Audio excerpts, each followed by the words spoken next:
Hello, Cho. Let's take a given question. The question says, for pure rolling, the relation between VP and VQ is option 1 given a VP equals to VQ, option 2 VP equals to twice of VQ, option 3 VP equals to VQ by 2, option 4 none of this. So इस question का जो की concept यहाँ पे we need to understand is the concept of pure rolling.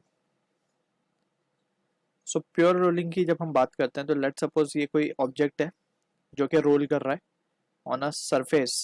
So pure rolling की जो condition है वो ये है कि पॉइंट ऑफ कांटेक्ट जो भी होगा of the body, so that should remain at rest. तो अगर हम मान ले कि ये पॉइंट है हमारा P and this is in contact with surface now, तो हम देख सकते हैं सबसे पहले तो हम मान लेते हैं ये इसका सेंटर है एंड दिस इज मूविंग और ट्रांसलेटिंग विद सम वेलोसिटी जो कि सेंटर ऑफ मास की वेलोसिटी है Vc. अब इसके ऊपर we can see also it is rotating with some angular velocity omega. तो इसकी इस पॉइंट के ऊपर टेंजेंशियल वेलोसिटी अगर हम देखें so it will be in this direction. जब ये घूमेगा तो टेंजेंशियल वेलोसिटी पीछे की तरफ लगेगी कुछ इस तरीके से, एंड क्या वैल्यू होगी उसकी r इंटू ओमेगा होगी. ठीक है ना, r into omega. Since we know के हम क्या लिखते हैं लीनियर वेलोसिटी और एंगुलर वेलोसिटी में जो रिलेशन है वो है v equals to r omega का. अब यहाँ पे अगर हम देखें तो इस जो भी ये व्हील है इसका जो हर पॉइंट है वो एक तो सबसे पहले आगे बढ़ रहा होगा same velocity of centre of mass से. ठीक है, ऑल्सो वी कैन से कि हर पॉइंट एक tangential velocity due to rotational effect experience कर रहा होगा.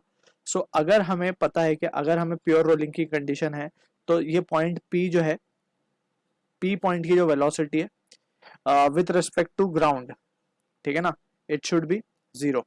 यानी कि हम लिख सकते हैं अब इसकी velocity with respect to ground zero कब होगी, व्हेन Vc बराबर होगा r ओमेगा के. ठीक है ना. सो ये कंडीशन होती है important condition for pure rolling. तो using this basic understanding will try to analyze the situation given, क्योंकि हमें पता है कि relative velocity between the ground and this point P should be zero. अब यहाँ पे जो सिचुएशन गिवन है प्योर रोलिंग की कंडीशन बोली गई है तो directly we can say Vc will be equals to r omega. ठीक है, अब हमें पूछा गया P पॉइंट की और VQ VP में स्पीड हमसे पूछा गया. तो यहाँ पे हम ले लेते हैं ये केस, ये हमारा जो भी रोल करता हुआ ऑब्जेक्ट है. ठीक है, यहाँ पे जो स्पीड होगी ये पॉइंट Q है that is on the centre of मास, तो इसकी स्पीड VQ मान लेते हैं इस तरफ. ठीक है, एंड ये पॉइंट है P यहाँ पे और ये प्योर रोल कर रहा है that it is rotating with angular velocity omega. तो यहाँ पे हम देख सकते हैं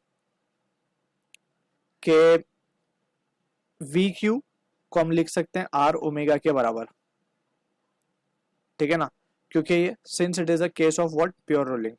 तो हमने देख लिया प्योर रोलिंग में ये कंडीशन वैलिड है that is Vc equals to r omega, but Vc यहाँ पे हमने VQ लिया since Q is on the centre of mass point. अब यहाँ पे फर्दर अगर हम चीजों को एनालाइज करें तो इसमें हम देख सकते हैं हमें पॉइंट P की स्पीड पूछी गई है. तो पॉइंट P को अगर हम देखें एक तो इसके पास टेंजेंशियल स्पीड होगी तो इस तरीके से एक स्पीड इस डायरेक्शन में होगी that is r omega, right. घूमने की वजह से जो टेंडेंसी होगी tangential speed will be r omega in this direction, and also this point must be moving with the velocity of centre of mass that is VQ. So जो total speed आ जाएगी VP की तो that will be equals to r omega plus of VQ. अब r omega खुद VQ के बराबर है तो it's this can be written as twice of VQ. Since for pure rolling condition we can write VQ is equals to r into omega. ठीक है, so this is the answer for the question. तो option को देखें तो second will be the correct answer for this. So I hope you understood the solution. All the best.